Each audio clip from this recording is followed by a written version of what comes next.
নামাজের মধ্যে প্রথম রাকাতে সূরা নাস পড়ে ফেললে করণীয় কি? মাজারের মধ্যে মান্নাত করা জায়েজ আছে কিনা?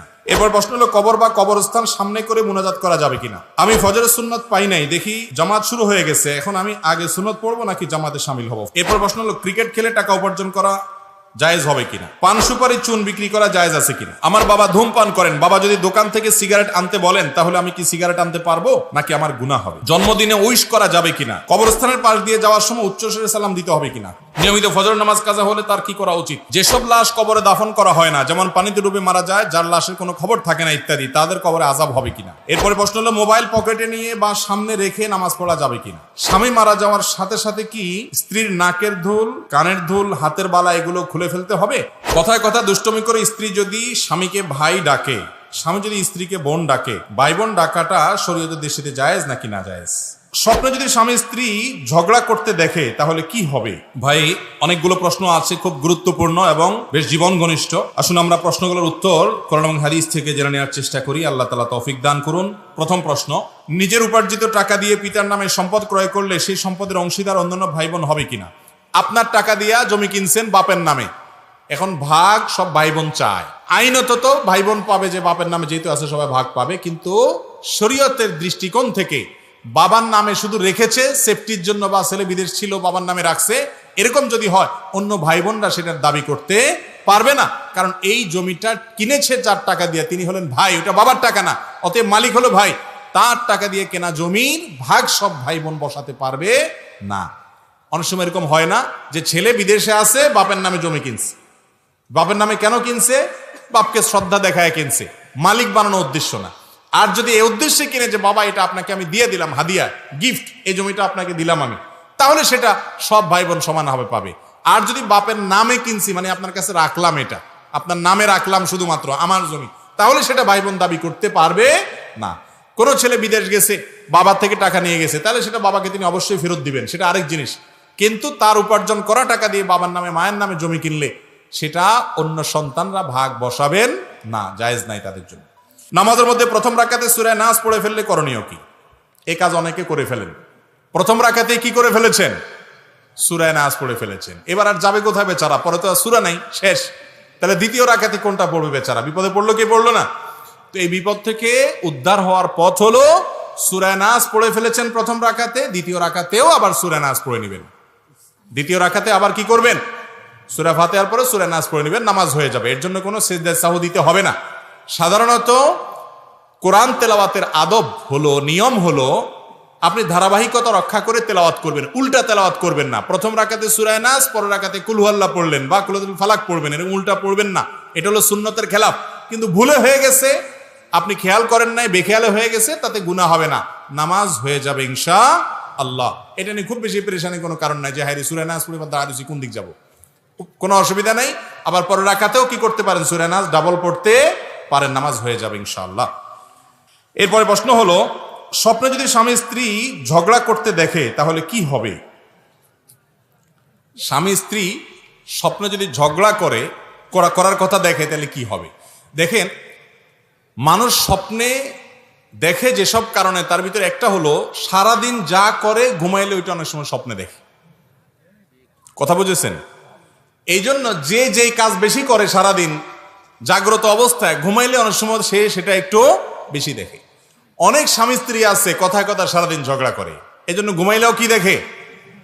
ঝগড়াই দেখে। এটা একটা আলামত হতে পারে যে আমাদের একটু সোজা হওয়া উচিত, মানুষ হওয়া উচিত, ঝগড়াঝাটি করা উচিত না, ধৈর্য থাকা উচিত। আবার সবসময় যে এমন হয় তাও না। অনেকে এমন আছেন যে স্বামী স্ত্রীর মধ্যে ঝগড়াঝাটি হয় না সচরাচর, কিন্তু তারা দেখছে স্বপ্নে ঝগড়া হয়েছে। তাহলে কি হতে পারে? স্বপ্নের ব্যাখ্যা সম্পর্কে বিশেষজ্ঞরা অনেকে আছেন যারা স্বপ্নের ব্যাখ্যা ভালো বুঝেন।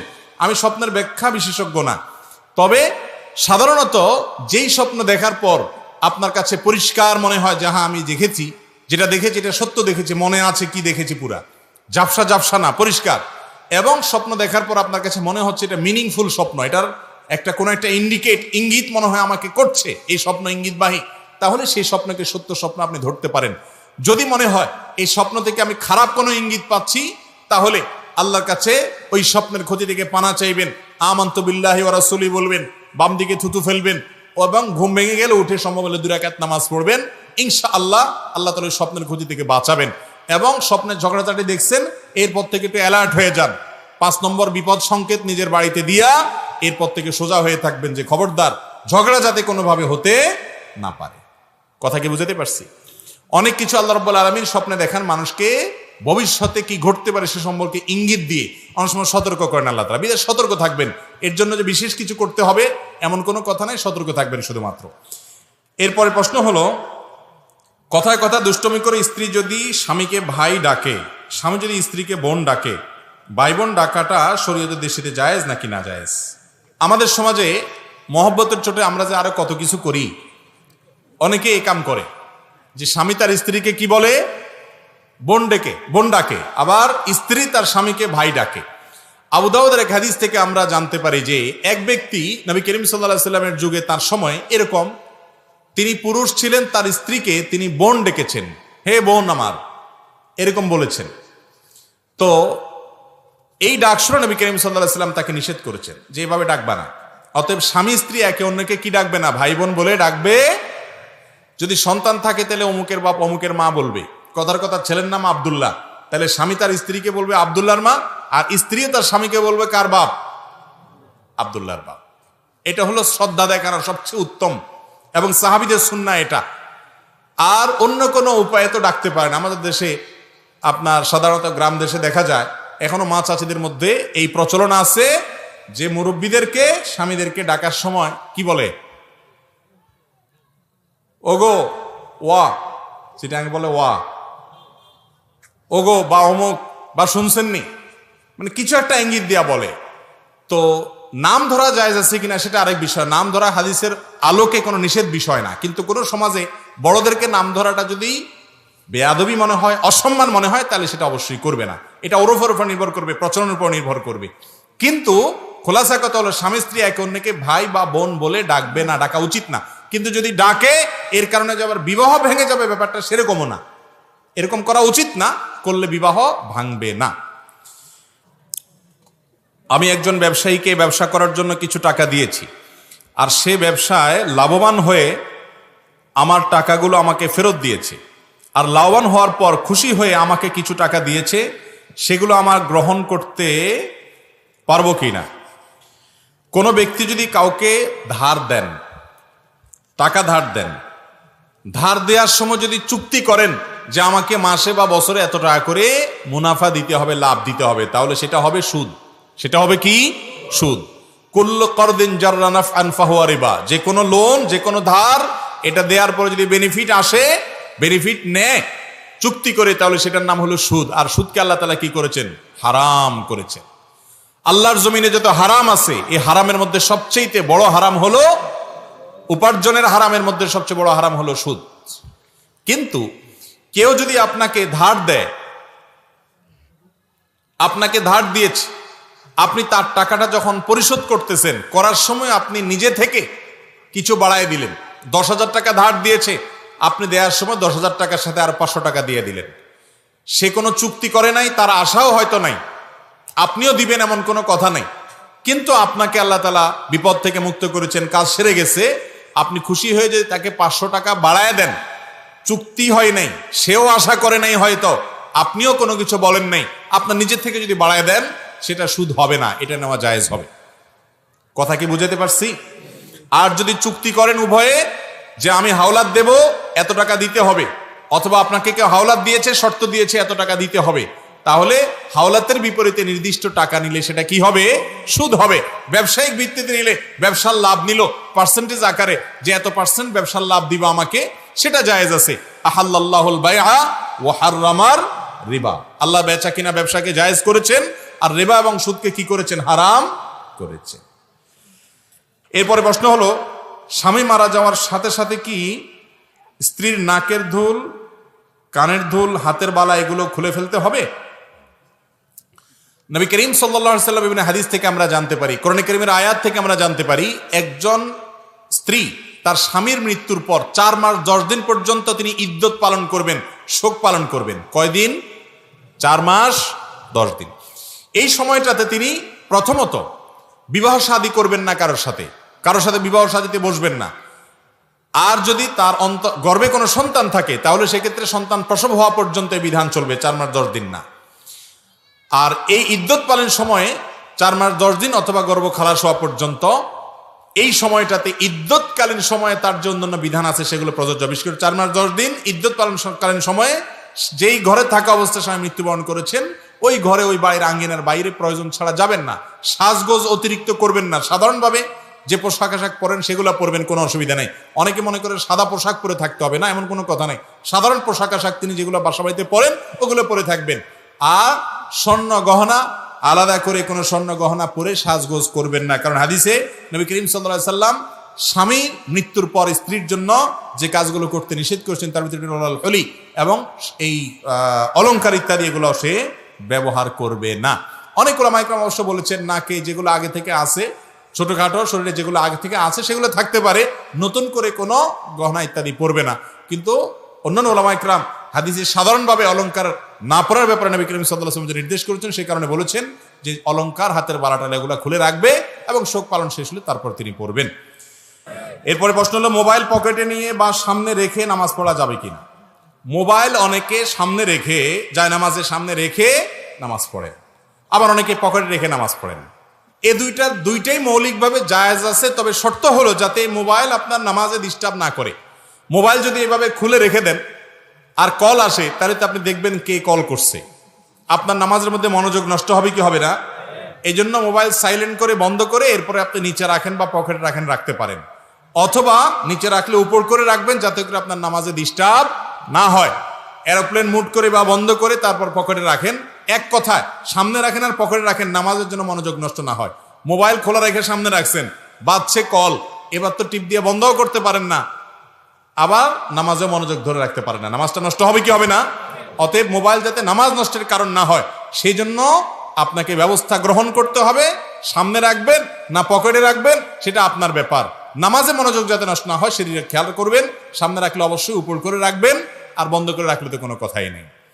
এরপরে প্রশ্ন হলো যেসব লাশ কবরে দাফন করা হয় না, যেমন পানিতে ডুবে মারা যায়, যার লাশের কোনো খবর থাকে না ইত্যাদি, তাদের কবরে আযাব হবে কিনা।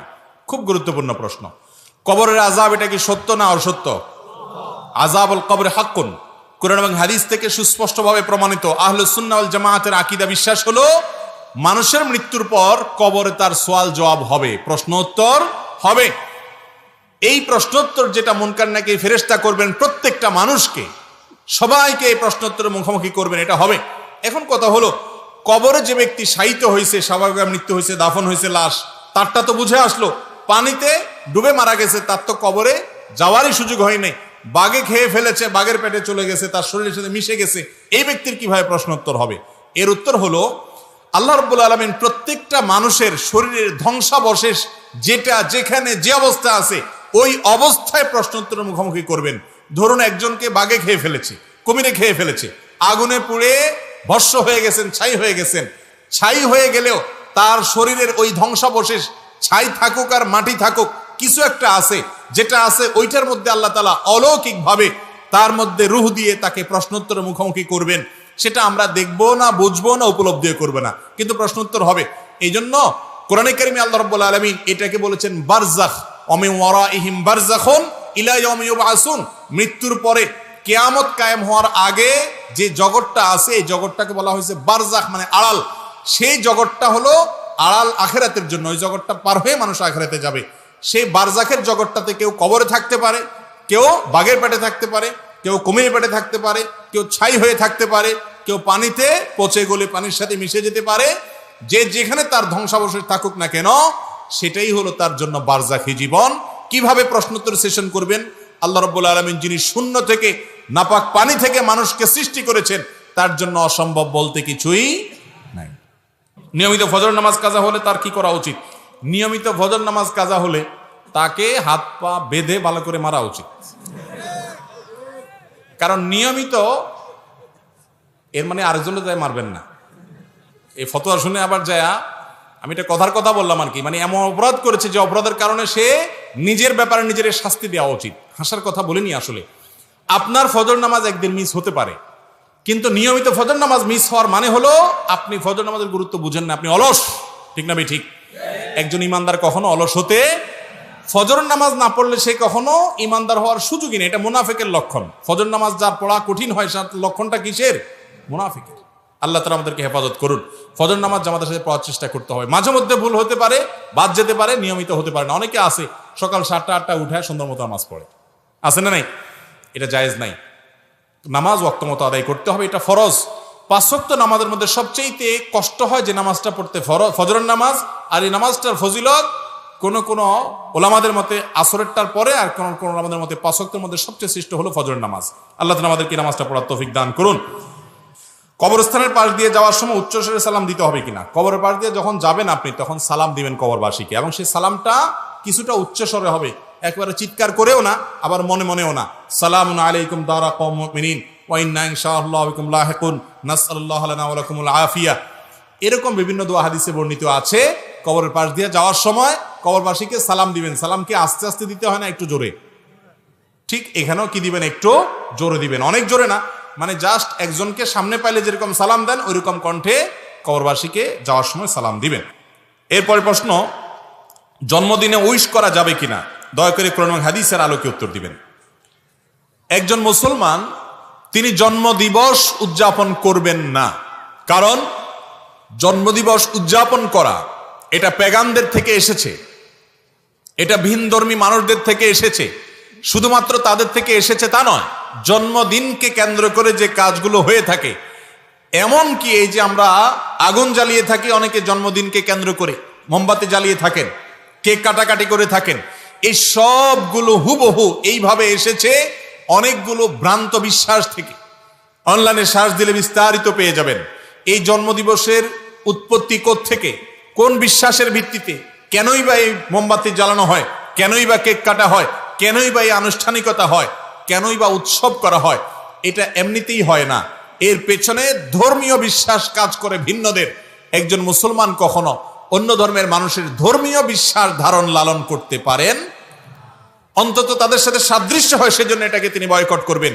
মুসলমান কখনো অযথা, অহেতুক এবং অযৌক্তিক কাজ করতে পারে না। মুসলমানের প্রত্যেকটা কাজের পিছনে কি থাকবে? যুক্তি থাকবে। কোনো একটা অবশ্যই তার পেছনে যৌক্তিক কারণ কাজ করবে। আপনার জীবন থেকে একটা বছর খসে গেল, আপনার জন্মদিবস আসলো, ধরেন আগামীকাল আপনার জন্মদিন, তার মানে হলো আপনাকে আল্লাহ যত হায়াত দিয়েছে তার থেকে একটা বছর চলে গেছে, পরবর্তী বছর আবার ওই দিনে আসলো, মানে আরেকটা বছর চলে গেছে।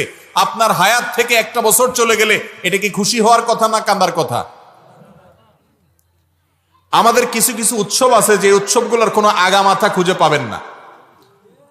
যেমন নতুন বছরের প্রথম দিন, নতুন দিন, নববর্ষ, ইংরেজিতে 31st নাইট বলে উদযাপন করি আমরা, বাংলায় করি, অন্যান্য ভাষায় আরবিয়ানরাও আজকাল করে।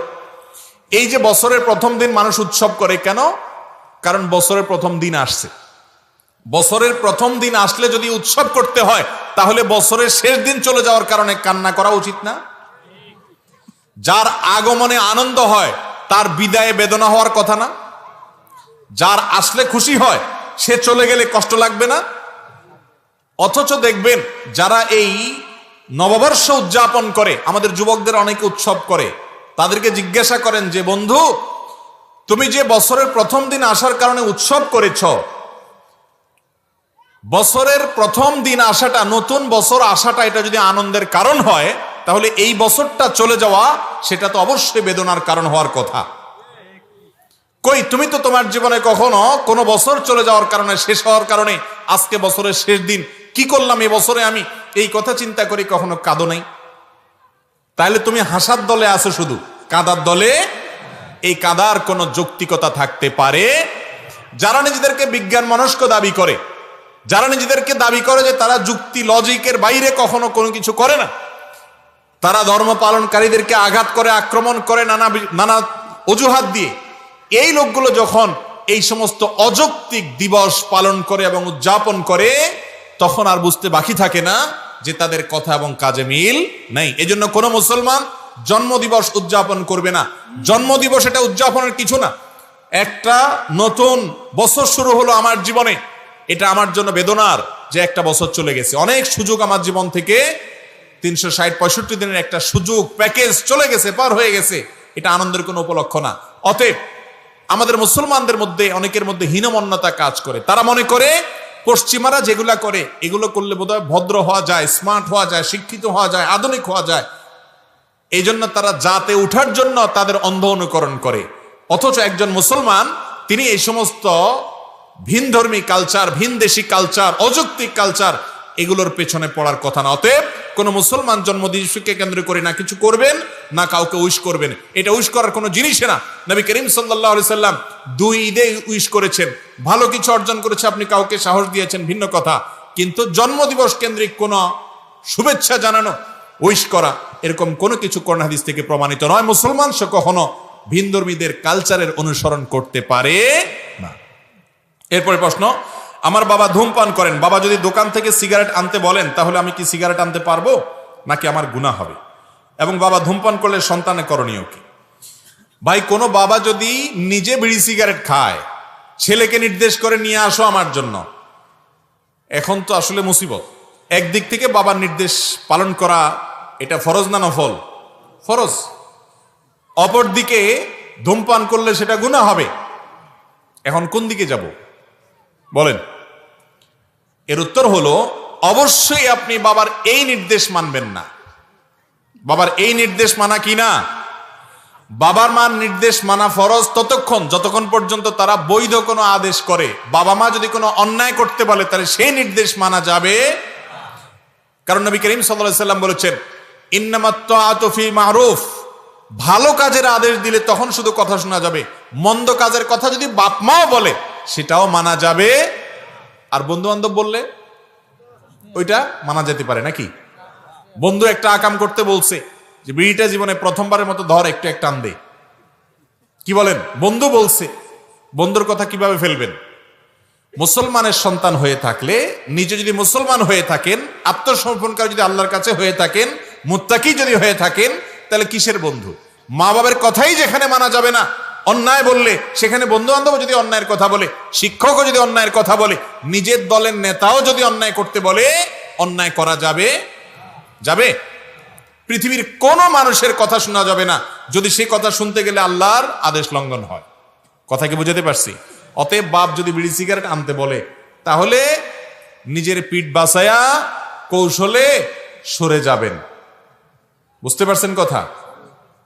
বাবারে হারাম কাজ করতে সহায়তাও করবেন না, আবার পিঠে যেন মাইদ্যন না পড়ে সেভাবে নিজের সেফটি নিজে নিশ্চিত করে তারপর আমল করবেন।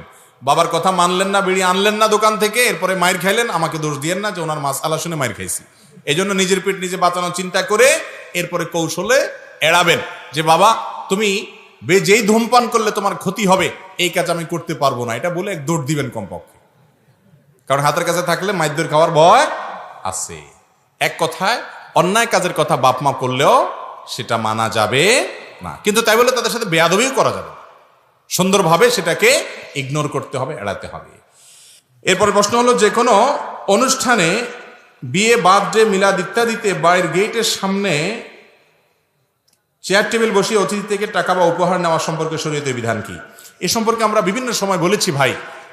দাওয়াত দিয়া মানুষকে, বিয়ের দাওয়াত দিলেন, আকিকার দাওয়াত দিলেন, খাতনা হলো বাচ্চার সেটার অনুষ্ঠান করে দাওয়াত দিলেন, বা আরো যত দাওয়াত আছে, এসব দাওয়াত টাওয়াত দিয়ে এরপরে গেটে চেয়ার টেবিল দিয়ে খাতা কলম নিয়ে একজন লোক বসায় দিলেন যে দাওয়াত খাইতে আসছেন, কি আনছেন আগে দিয়ে যান।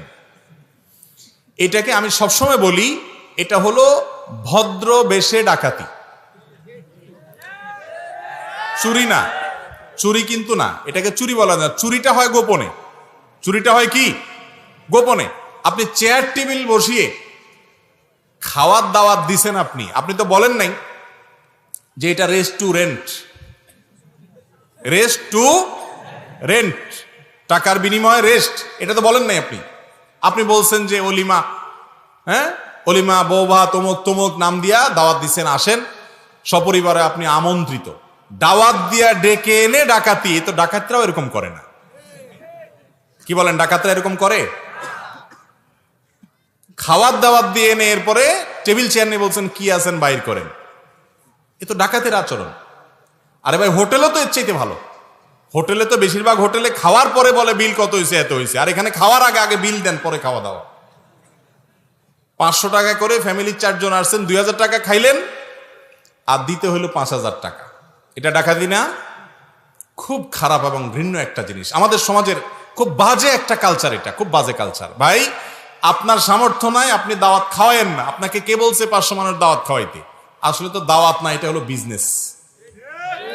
অনেক লোকের এটা কি বিজনেস। হিসাব করে মোট খরচ হবে কত, দাওয়াত দেব কাকে, এইসব কার্ড আবার যাকে তাকে খুব একটা দেয় না, কম। বেশিরভাগ বাইসে বাইসে পয়সালা দেখে দেখে দেয়, ঠিক না? যে 1000 খাইয়া 5000 দিয়ে যাবে। খুবই নোংরা একটা জিনিস। বিশেষ করে যুবকদেরকে আমি সব সময় বলি, আপনাদের যাদের এখনো বিয়ে হয় নাই, জীবনের তরে পণ করবেন যে আমার বিয়েতে এই সমস্ত ডাকাতি মার্কা কাজ, এই সমস্ত অভদ্রচিত কাজ আমার বিয়েতে আমি হতে দেব না। কেউ যদি হাদিয়া দিতে চায় আপনাকে, তাহলে তার জন্য চেয়ার টেবিল বসাইতে হবে নাকি? ভাতিজা বিয়ে করছো, আমি তোমার চাচা আসছি, বড় ভাই আসছি, এটা নাও খরচ করিও, আপনাকে দিতে পারে না সে? চেয়ার টেবিল বসাইয়া চাঁদাবাজি করা, এটা খুবই নিকৃষ্ট একটা কাজ। কিন্তু আমাদের দেশে এটা মানুষ করে, বুঝেও না যে নিকৃষ্ট কাজ, ঠিক না ভাই? ঠিক। অতএব যুবকরা প্রতিজ্ঞা করবেন তো ইনশাআল্লাহ যে এই সমস্ত হবে না। যতটুকু তৌফিক করলে ততটুকু খাওয়াবেন। আপনি অনেক বেশি খাওয়াইলেন, তার চাইতে 3 গুণ নিয়ে নিলেন। গরিব মানুষ অনেকে এই সমস্ত দাওয়াতের কার্ড পাইলে, মধ্যবিত্তের মানুষ যারা, তারা অনেক কষ্ট পায়। যাইরে কার্ড পাওয়া তো না, এটা হলো ডাকাতের নোটিশ পাওয়া। ডাকাতের নোটিশ বুঝেন? আগের যুগে না, একসময় আমরা ছোটবেলায় শুনতাম ডাকাতরা চিঠি দিত, ছিল নি আপনাদের এলাকায়? ডাকাতরা চিঠি দিত না? চিঠি দিয়া ডাকাতি হইতো। এখন ওই ভার্সনটা আর একটু ভদ্রভাবে হয়তো চালু হয়েছে আমাদের সমাজে, যে বিয়ে উপলক্ষে অমুকের বৌভাত, অমুকের অলিমা, আপনার সপরিবারের দাওয়াত, তার মানে আপনি আসেন, খবর আছে, কি আছে নিয়ে আসেন, গেটে নেওয়া হবে। তাহলে এটা তো বিয়ের কার্ড না, এটা তো নোটিশ দিয়ে ডাকাতি করা। যুবকরা বাদ দিবেন তো ইনশাআল্লাহ? ঠিক তো চিল্লায়া বলতেছেন, বিয়ের সময় কি করবেন সেটা তো আল্লাহ ভালো জানে। অতএব ঠিকঠাক বলে লাভ নাই, সমাজ পরিবর্তন করতে হবে। করবো তো ইনশাআল্লাহ? আল্লাহ আমাদের তৌফিক দান করুন। এরপরে প্রশ্ন হলো, আপনি এক জায়গায় বলেছেন কাউকে দাঁড়িয়ে সম্মান প্রদর্শন করা যাবে না, অথচ এক মাহফিলে আপনি একজন বড় আলেম আসার পর দাঁড়িয়ে সম্মান করেছেন, এ বিষয়ে কি বলবেন? মাশাআল্লাহ, খুব সুন্দর এবং একেবারে যথোপযুক্ত প্রশ্ন। ভাইরা আমার, নবী করিম সাল্লাল্লাহু আলাইহি ওয়াসাল্লাম বিভিন্ন হাদিস থেকে সুস্পষ্টভাবে প্রমাণিত হয়, তিনি নিষেধ করেছেন যে কাউকে স্রেফ সম্মান দেখানোর জন্য দাঁড়িয়ে যাবে না। এটা অমুসলিমরা করে, তোমরা সেটা করবে না। সাহাবীদের মধ্যেই একজন সিনিয়র সাহাবী, তিনি শারীরিকভাবে কিছুটা অসুস্থ, তিনি আসার পর নবী করিম সাল্লাল্লাহু আলাইহি ওয়াসাল্লাম আবার নির্দেশ করেছেন, তোমরা দাঁড়িয়ে যাও এই সাহাবীর জন্য। দাঁড়িয়ে যাওয়া মানে সম্মান না, সম্মান দেখানোর জন্য না। দাঁড়িয়ে যাওয়া বলতে দাঁড়িয়ে গিয়ে তাকে হেল্প করো, ধরে বসাও। এই জন্য নবী করিম সাল্লাল্লাহু আলাইহি ওয়াসাল্লাম তার জন্য দাঁড়াতে বলেছেন। অতএব সম্মান প্রদর্শন করতে হবে, এ ব্যাপারে কোনো সন্দেহ নেই। বড় মুরব্বী, আলেম ওলামা, এমনকি সমবয়স্ক, সবার প্রতি সম্মান দেখাতে হবে কি হবে না? কাউকে অপমান করা যাবে না, সম্মান করা আবশ্যক, ইমানের দাবি, আখলাকের দাবি। কিন্তু সম্মান দেখাতে গিয়ে দাঁড়ানো না, এই পদ্ধতি ইসলামের না, এই পদ্ধতি অমুসলিমদের। নবী করিম সাল্লাল্লাহু আলাইহি ওয়াসাল্লাম নিষেধ করেছেন। আমার যে ঘটনার কথা বলা হচ্ছে, অনেকে দেখেছি এটা নিয়ে ভিডিও বানিয়েছেন এবং এটা নিয়ে অনেকে ট্রলবাজি করছেন। বাস্তবতা হলো যে আলেমের কথা বলা হচ্ছে, উনি এসেছেন, উনি আসার পর আমি আলোচনা ছেড়ে দিয়ে উঠে গিয়ে ওনাকে বসার জন্য অফার করেছি। তো উনি বলেছেন, ওই আওয়াজগুলো এখনো রেকর্ড আছে, উনি বলেছেন যে না, আমি আপনার ওয়াজ শোনার জন্য আসছি, আপনি বরং ওয়াজ করেন, আমি বসবো। তো উনি বসে গেলেন, তখন আমি আবার এসে বসে গেলাম। তাহলে দাঁড়ানোটা হলো ওনাকে চেয়ার ছেড়ে দিয়ে ওয়াজের অফার করার জন্য, ওইটা নিছক গতানুগতিক সম্মান দেখানোর জন্য না। কিন্তু আমরা কারোর সমালোচনা করতে হলে তার সত্যতা যাচাই বাছাই করার দরকার মনে করি না। কিছু একটা পাইলেই সেটা নিয়ে কি করি? সমালোচনা করি। আল্লাহ তাআলা আমাদেরকে হেদায়েত দান করুন। আর দ্বিতীয় কথা হলো যে, আমার কথা এবং কাজে যদি কখনো মিল না থাকে, তাহলে সেটা আমার ত্রুটি মানুষ হিসাবে যদি থাকে, কখনো এরকম হয়, যদি কমন কথা ভবিষ্যৎ অগ্রিম বলে রাখলাম, যদি সত্য কথা কোরআন হাদিস থেকে শুনেন, জানেন, তাহলে সেটার উপর আমল করবেন। যদি সে আমলটা যিনি বলেছেন তার মধ্যে নাও থাকে, তারপরও সেটা আমল করবেন কি করবেন না। কথা যদি সত্য হয়, সঠিক হয়, তাহলে আমার কাজ কি করা? আমল করা। আল্লাহ আমাকে আমার তৌফিক দান করুন। এরপর প্রশ্ন হলো, আলসেমি ভাতা নামে একটা ভাতা এখন চলমান রয়েছে, প্রায় 100 থেকে 200 লোক সারাদিন কাজ করেন, প্রতিটি ওয়ার্ডে এনজিও সংস্থা প্রতিদিন কাজের মজুরি নির্ধারণ করে দিয়েছে জনপ্রতি 400 টাকা করে। দিন শেষে মজুররা মজুরি পায় 300 টাকা করে, কারণ দিন শেষে 400 টাকা মজুরি থেকে 100 টাকা জনপ্রতিনিধির হাতে তুলে দিতে হয়, যা মাস শেষে 3 লক্ষ থেকে 6 লক্ষ টাকা হয়ে থাকে। অসহায় লোকেরা সারাদিন কাজ করে 100 টাকা। বুঝতে পেরেছি, প্রশ্ন পরিষ্কার। দেখুন, আমাদের সমাজে এই ধরনের কাজ শহরে গ্রামে সব জায়গায় কম বেশি হয়ে থাকে। যিনি কাজ ধরেন তিনি অনেক সময় দেখা যায় শ্রমিকদের কাছ থেকে কমিশন নিয়ে থাকেন। এই কমিশন নেওয়া, এটা যদি শুধুমাত্র তিনি কাজ ধরে দিয়ে কমিশন নেন এবং কাজ ধরার তার দায়িত্বে থাকে, যেমন কথার কথা অনেক লোকের হাউস ড্রাইভার আছে বা কোম্পানির কর্মচারী আছেন, ওই কোম্পানির কর্মচারীর কাজই হলো মানুষকে, তার কাজের অংশ হলো অন্য মানুষকে কাজের জন্য নিয়ে আসা, নিয়োগ দেওয়া। সে সেখান থেকে আবার যদি তাদের কাছ থেকে মাসোহারা খায় বা তাদের কাছ থেকে কোনো সুবিধা গ্রহণ করে, এর নাম হলো ঘুষ। এর নাম হলো কি? আর এই ঘুষ খাওয়া এটা পরিষ্কারভাবে হারাম। পরিষ্কারভাবে কি? এই ঘুষের ব্যাপারে নবী করিম সাল্লাল্লাহু আলাইহি ওয়াসাল্লাম অভিসম্পাত নাজিল করেছেন। ভাইরে, অন্যায়ভাবে যে টাকা খাবেন, মানুষের হক মেরে খাবেন, গরিব মানুষ কষ্ট করেছে সেখান থেকে 100 করে আপনি কমিশন খাইলেন, অথচ এটা আপনার দায়িত্ব, ডিউটি পালন করেছেন। আপনি ডিউটি পালন করে যে কমিশন খেলেন, আপনি যে হারাম খেলেন, এই হারামটা নিয়েও যেতে পারবেন না, এমনকি খেয়েও যেতে পারবেন না। খেয়ে যেতে পারবে? আমরা যত উপার্জন করি সব নিজে ভোগ করতে পারি? হাতে বুতে ভোগ করবে, হাতে বুতে। আপনি নিজে ভোগও করতে পারবেন। অতএব এটা কোনো বুদ্ধিমান সুবিবেচক মানুষের কাজ হতে পারে না যে অন্যের জন্য, ছেলে মেয়ের পরিবারের জন্য আমি নিজে হারাম খাবো, হতে পারে না। আল্লাহ আমাদেরকে বুঝায় যেন সে তৌফিক দান করুন। বর্তমানে টেকনাফ উপজেলার প্রতিটি মাহফিলের যারা কাজ করেন তাদের অনেকে ইয়াবা ব্যবসার সাথে জড়িত। অনেকে এই টাকা মাহফিলে দিয়ে থাকেন, এটা জায়েজ হবে কিনা? ভাই, নবী করিম সাল্লাল্লাহু আলাইহি ওয়াসাল্লাম বলেছেন, ইন্নাল্লাহা তাইয়্যিব ওয়া লা ইয়াকবালু ইল্লা তাইয়্যিবা। আল্লাহ তাআলা পবিত্র, অপবিত্র হারাম কোনো কিছু দান করলে আল্লাহ সেটা কবুল করবেন। শুধুমাত্র ইয়াবা ব্যবসা না, হয়তো আপনাদের দিকে ইয়াবার কারবার বেশি হয় সেজন্য আপনারা এই প্রশ্ন করেছেন, কিন্তু অন্যান্য এলাকাতে, এক এক এলাকাতে হয়তো এক এক হারামের প্রাধান্য বা বিস্তার রয়েছে।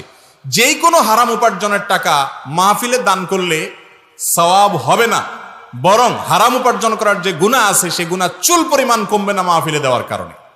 আমাদের অনেকে আছেন হারাম টাকা পয়সা উপার্জন করার পর মসজিদ, মাদ্রাসা, ওয়াজ মাহফিল, হুজুরদেরকে কিছু দান টান করে তারা মনে করেন কিছু দান টান করলে হুজুররা যে দোয়া দায়ী করবে, এতে আমার কালোগুলা সব সাদা হয়ে যাবে।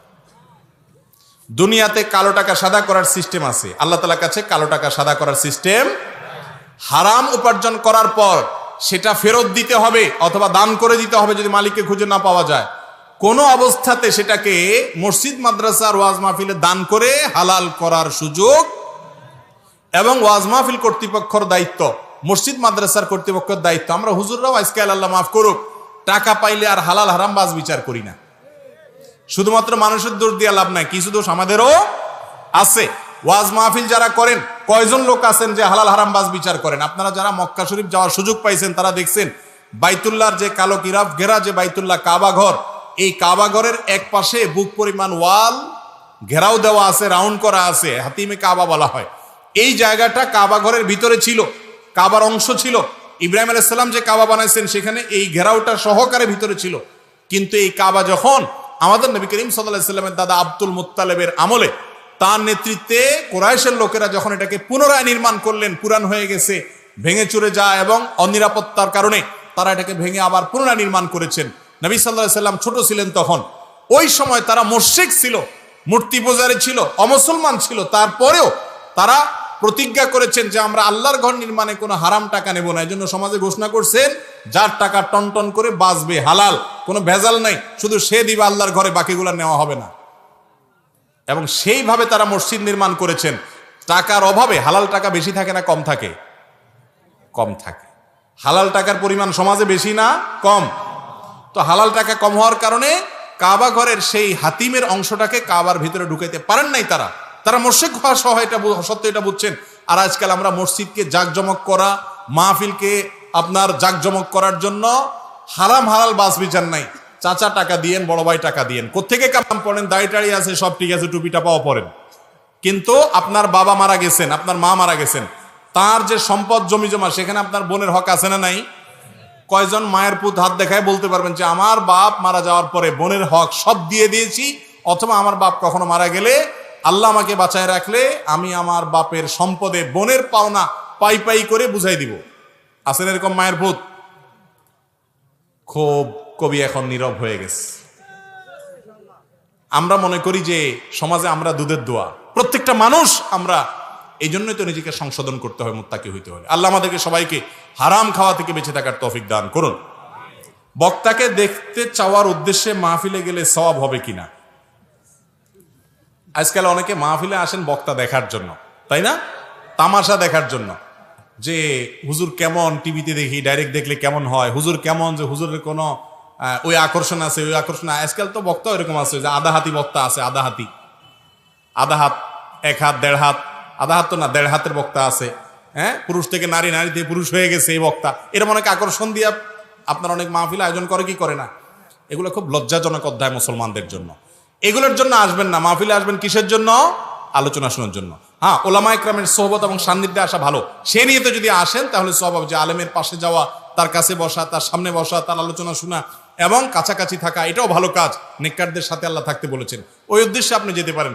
শুধু একটু চেহারা দেখলেন, কেমন একটা রং তামাশা দেখলেন, তো এটার জন্য কি হবে না? সওয়াব হবে না। এরপর প্রশ্ন হলো, ক্রিকেট খেলে টাকা উপার্জন করা জায়েজ হবে কিনা? কোন প্রকার খেলাধুলা এগুলোকে পেশা হিসাবে নিয়ে উপার্জন করা জায়েজ নাই। কারণ হলো, ইমানদার প্রথমত খেলাধুলা এগুলো শারীরিক কসরতের অংশ হিসাবে করা জায়েজ আছে, যখন সেখানে হারাম যে বিষয়গুলো আছে খেলার সাথে, জুয়া টুয়া এই সমস্ত যদি না থাকে। আর যদি সেটাকে পেশা হিসাবে গ্রহণ করেন, তাহলে শরীয়ত যে সমস্ত পেশা, যে সমস্ত কাজের মাধ্যমে উপার্জনকে হালাল রেখেছেন, এটা সেরকম কোনো কাজ না। না এটা আর্থসামাজিক কোনো উন্নতির পথ খোলে, বরং আর অর্থের বিনিময়ে আপনি যখন এই খেলা খেলতে যাবেন, আরো বহু হারামের আশ্রয় আপনাকে নিতে হবে, সংস্রবে আপনাকে যেতে হবে। এই জন্য এটা কোনো বৈধ বা শরিয়া নির্দেশিত পেশা নয়। এরপরে প্রশ্ন, পান সুপারি চুন বিক্রি করা জায়েজ আছে কিনা? পান সুপারি এবং চুন এগুলো বেচা জায়েজ আছে কিনা? মৌলিক একটা নীতিমালা শুনেন, যে জিনিসটা ক্ষতিকর মানুষের জন্য বা যে জিনিসটা খাওয়া গুনাহের কথা, সেটার বেচাটাও কি গুনাহ। অতএব ওয়ালা তাআবুনু আলাল ইসমি ওয়াল উদওয়ান, সূরা মায়েদার আয়াত নম্বর 2 দিয়ে আল্লাহ বলেছেন, অন্যায় কাজে একে অন্যের সহযোগিতা করো না। বিড়ি, সিগারেট এগুলো খাওয়া কি জায়েজ না না জায়েজ কাজ?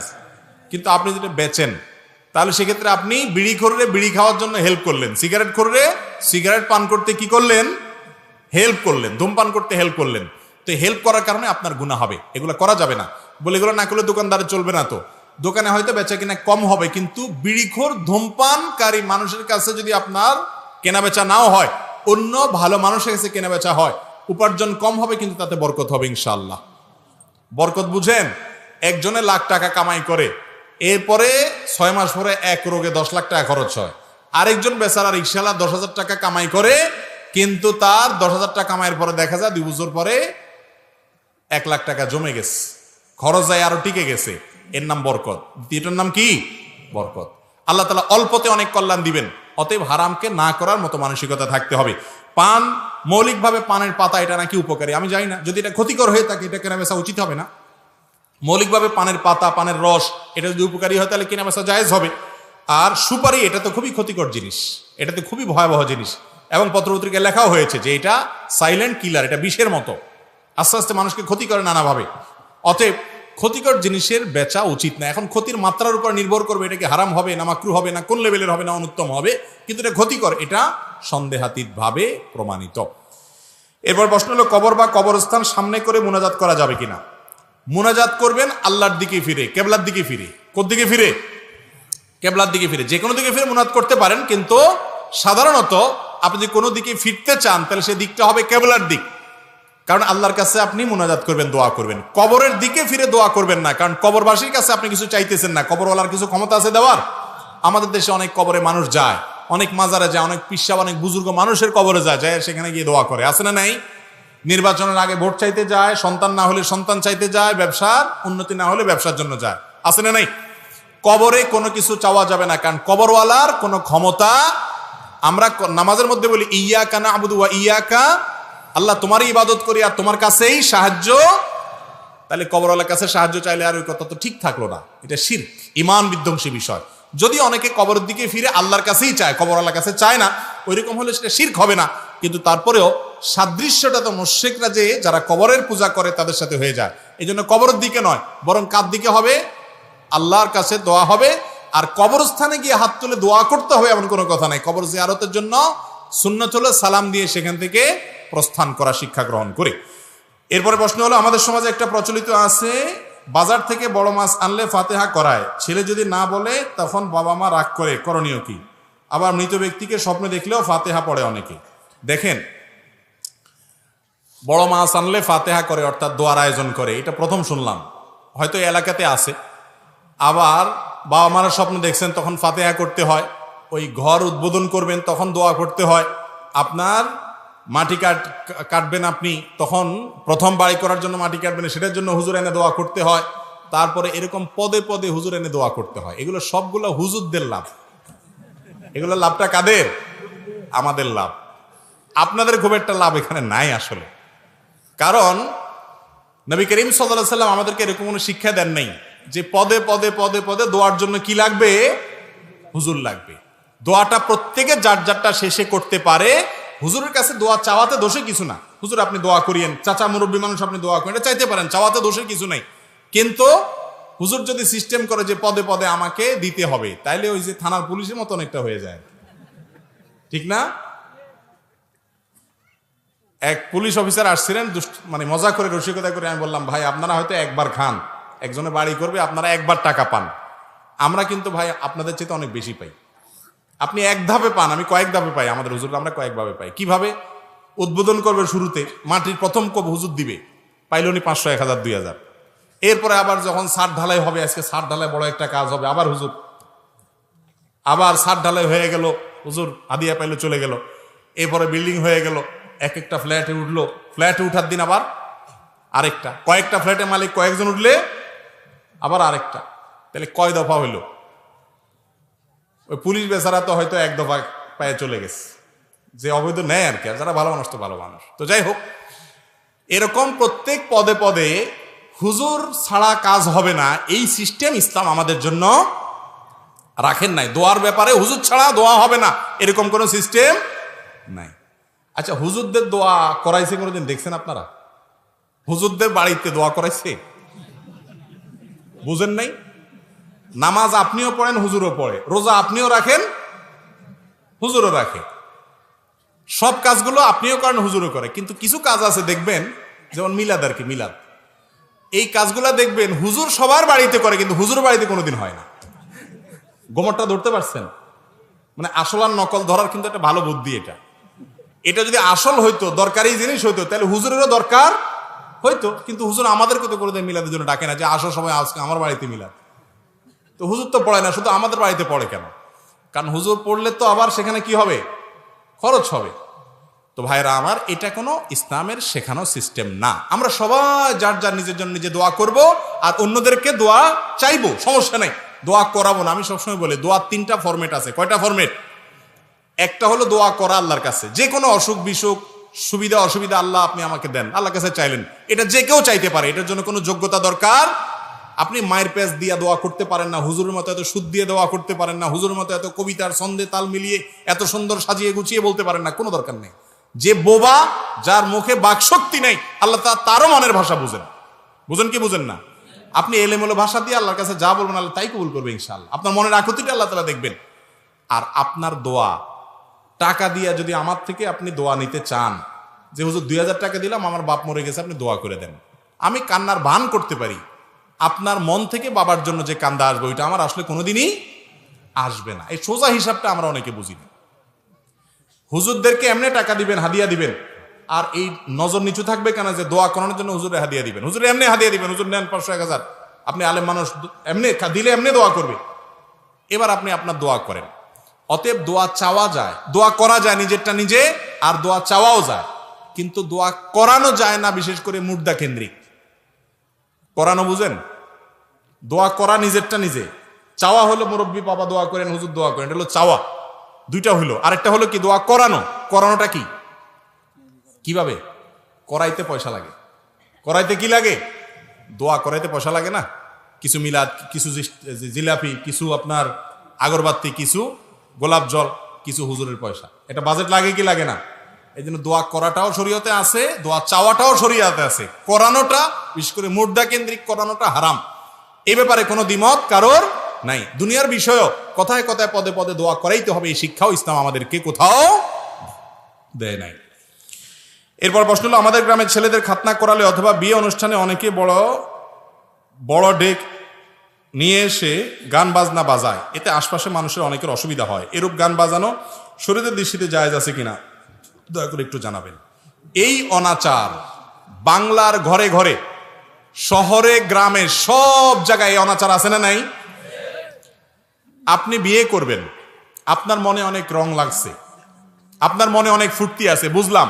আপনি সেজন্য গান শুনবেন, গাইবেন, আপনি নাচতে নাচতে লাফাইতে লাফাইতে আপনি ছাদেরতে পড়ে যান, আপনার ব্যাপার। কিন্তু আপনি গান শোনানোর জন্য, গান বাজানোর জন্য ডেক সেট এনে আর বড় বড় সাউন্ড বক্স এনে ধুমধাড়াক্কা আওয়াজ দিয়ে গোটা এলাকার মানুষকে গান শুনতে বাধ্য করতেছেন, এই কাজটা কি ভালো না খারাপ? খারাপ। আল্লাহ তাআলা আমাদেরকে বুঝার তৌফিক দান করুন। আমাদের দেশে সবচাইতে বর্বর, সবচাইতে বাজে কালচারের মধ্যে একটা হলো এটা, যে কোনোভাবে এই ধরনের হারাম জিনিস এটার করা যাবে না।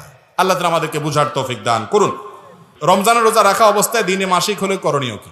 কোনো মেয়ে মানুষের রমজানের রোজা রাখা অবস্থায় মাসিক শুরু হয়ে গেছে, মাসিক আরম্ভ হয়ে গেছে দিনের বেলায়, দুপুরে বিকেল এরকম কোনো সময় বা সকালে যখনই হোক, সাথে সাথে তার ওই রোজা বাতিল হয়ে যাবে, শেষ। ওই রোজাটা রমজানের পরবর্তীতে আল্লাহ যখন তাকে সুস্থ করবেন তখন তিনি স্বাভাবিক অবস্থায় রেখে দিবেন। আর এখন রোজা যেহেতু ভঙ্গ হয়ে গেছে, অন্যান্য মানুষের সামনে তিনি খাবেন না, কিন্তু তার রোজা ভঙ্গ হয়ে গেছে। অন্য সামনে এই জন্য খাবেন না যে তাকে দেখে কেউ কুধারণা করতে পারে না জেনে যে রোজা রাখলো না, বা অন্য রোজাদারের লোভ হতে পারে, আরো নানা কারণে অন্য রোজাদারদের সামনে তিনি খাবেন না, কিন্তু তার রোজা ভঙ্গ হয়ে গেছে যদি দিনের বেলায় মাসিক শুরু হয়, রক্ত দেখা যায়। আমার স্বামী রোজা রাখে না, রোজা রাখা অবস্থায় সে আমাকে মাঝে মাঝে স্পর্শ করে, এতে করে কি রোজার ক্ষতি হবে কিনা? স্বামী রোজা না রাখলে সেটা গুনাহের কথা, স্বামীকে রোজা রাখার জন্য নসিহত করতে হবে, আলটিমেটাম দিতে হবে এবং মহব্বতের দাবি থেকে জোর করতে হবে, সেটা আরেক জিনিস। কিন্তু যদি স্বামী স্পর্শ করে স্ত্রীকে রোজা রাখা অবস্থায়, স্বামী স্ত্রী এখনো কি স্পর্শ করে এবং এ জাতীয় কোনো কিছু করে, তাহলে সেক্ষেত্রে রোজা ভঙ্গ হবে না। তবে এই স্পর্শের ফলে যদি তারা নিজেরা নিজেদেরকে নিয়ন্ত্রণ করতে না পারে রোজা ভাঙার দিকে চলে যেতে পারে, ওই লেভেল পর্যন্ত করা জায়েজ নাই। হালকা পাতলা স্পর্শ করাতে কোনো অসুবিধা নাই, এবং এটি হাদিস দ্বারাও প্রমাণিত যে হালকা পাতলা স্পর্শ, স্বামী স্ত্রী সুলভ স্পর্শ, এগুলো জায়েজ আছে। কিন্তু নিয়ন্ত্রণের বাইরে চলে যাওয়ার ভয় হলে সেই লেভেল পর্যন্ত করা জায়েজ নাই। মাজারের মধ্যে মান্নত করা জায়েজ আছে কিনা? ভাই, মানত করার জায়গা মাজার না, মাজারে মানত করা জায়েজ নাই। মানত হবে আল্লাহর নামে। মানত হবে কার নামে? আল্লাহর নামে। মাজারে যিনি শায়িত আছেন তিনি তো আল্লাহর গোলাম। আল্লাহর নামে যেটা করা যায় সেটা আল্লাহর গোলামের নামে করলে সেটার নাম শিরক। সেটার নাম কি?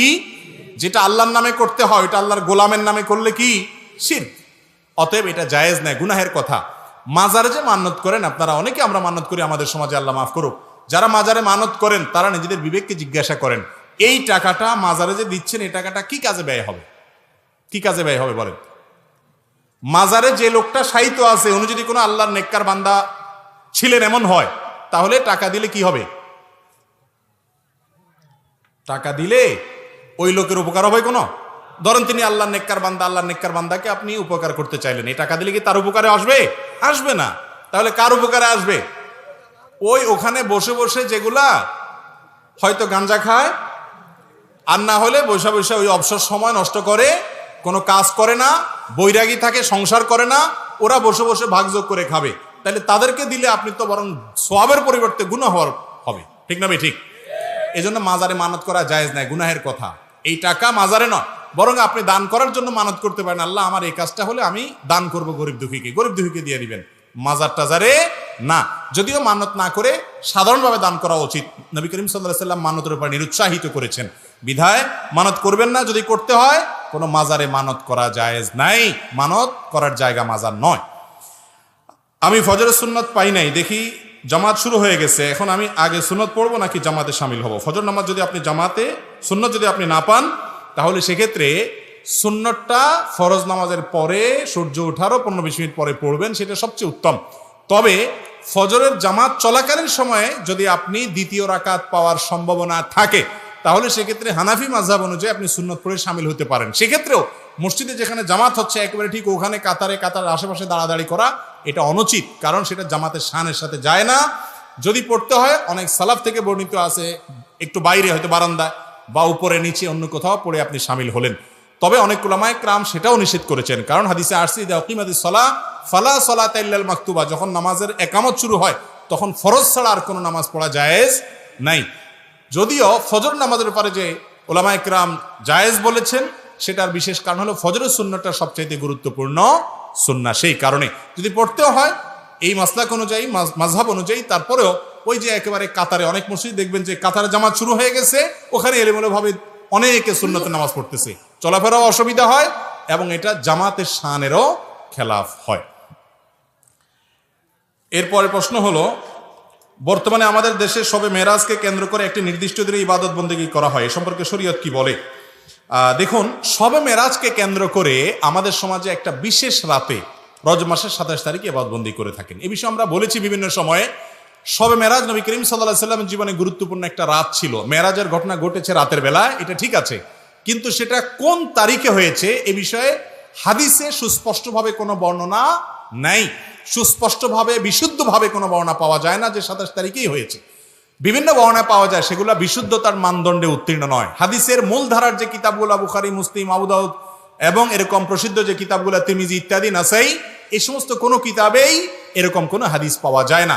মুহাদ্দিস মুহাক্কিকদের অনেকে, কেউ 27 রজবের কথা বলেছেন, কেউ রমজান মাসের কথা বলেছেন, কেউ রবিউল আউয়ালের কথা বলেছেন, কেউ জিলকদ মাসে বলেছেন। বিধায় এইটা কোন রাতে হয়েছে সেটাই হাদিস থেকে চূড়ান্তভাবে স্বীকৃত এবং প্রমাণিত নয়, বরং মতপার্থক্যপূর্ণ।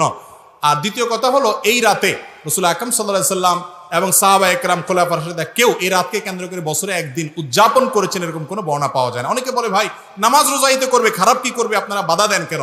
ভাই নামাজ আপনি পড়েন, অন্যদিন নফল নামাজ করছেন, এটাও করেন ভালো, কিন্তু এই রাতের জন্য আপনি বিশেষভাবে নামাজ রোজা করতেছেন, দিনের রোজা এবং রাতে নামাজ, অথচ হাদিসে সেটা নাই, তাহলে এটা নকল আমল।